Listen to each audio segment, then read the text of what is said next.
Hello and welcome to the Gua Sha Friday video, where I talk about everything connected with Gua Sha. And so today we're having a look at facial Gua Sha, and we're going to have a look at what happens when you get your tool and you bring your tool across your cheek, for example, up to your ear, a standard facial Gua Sha movement, and what happens underneath the skin, or what happens and why facial Gua Sha is really working. Note as well, my tool is from the floor here in the forest. And today we're on a particular path which actually wasn't there a few months ago. It was especially made to fight forest fires, and this is an area which is susceptible to forest fires, and there's been a few. There's been one up the north a little bit, and there's been one in the valley just over there. And this path was created so that fire trucks can come in a bit deeper into the forest to fight a fire. So I'm taking advantage of this path because I can get much deeper into the forest, because normally if I want to come this far, I've got to go through all of that behind me there, which you can do it, but it's a bit tough and it's very sharp in places. So in today's video, we're going to talk a little bit about the face. And we're going to have a look at what happens exactly when you put a Gua Sha tool on your face. So for example, let's suppose I scrape underneath my cheek towards my ear and I do this motion here. What am I actually doing on the face?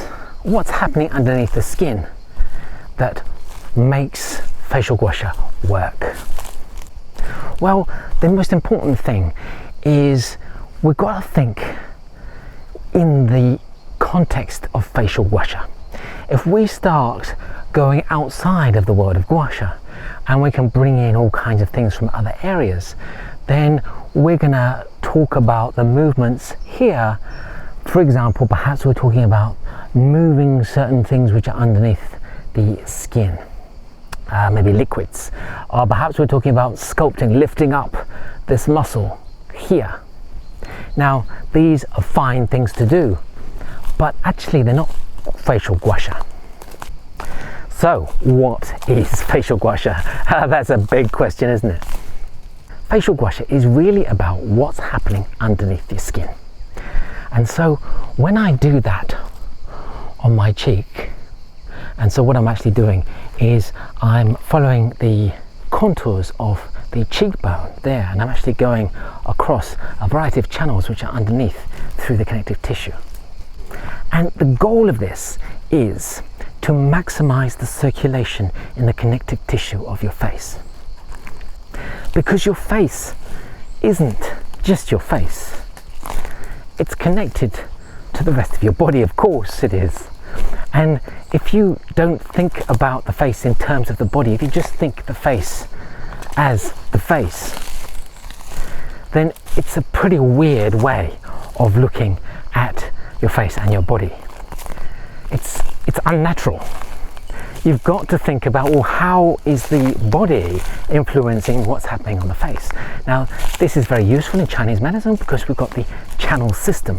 So I can actually pinpoint any area on your face and tell you which channel is involved in the circulation system within the connective tissue of a certain area, which includes the muscle and the tendon and the ligaments, and also the fat deposits or the fat pad, and also parts of the skin. So if the circulation system on your face is in some way impeded, whether that be something happening in the connective tissue of your face or in the connective tissue of your body, maybe your neck or other areas in your body, if that's happening, then there's a problem with the nutrition and the minerals coming to the connective tissue structures within that area of the face. And if that happens, you're more likely to get features of aging. It's basically all about space. Facial Gua Sha is space. So if we have a look around me now, I'm being attacked. Okay, if we have a look behind me, and have a look in the forest. So the forest around me has to have space in order to grow, so trees can't be too close to each other, and if they are too close to each other, then they can't breathe. They can't get the moisture from the roots, from the ground, they can't get the sun from above, and they can't thrive. And this is what happens in your body. We can use the same principles as a forest, and if there's no space within the connective tissue, for example in the muscle's really tight, that means there's no space in there. That means the circulation is impeded in that area, which means that further down the channel, a bit like a river, if it's impeded in a certain place, it's going to have effects up and down the river, because essentially it's a block. And this is how the circulation system, oh, I'm almost being tripped again. This is how the circulation system works in your face.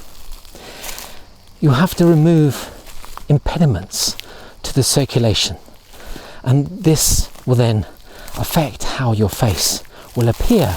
And the ultimate goal of facial gua sha in all aspects is always going to be to bring out that inner bloom, which comes when the circulation is at its utmost in the body.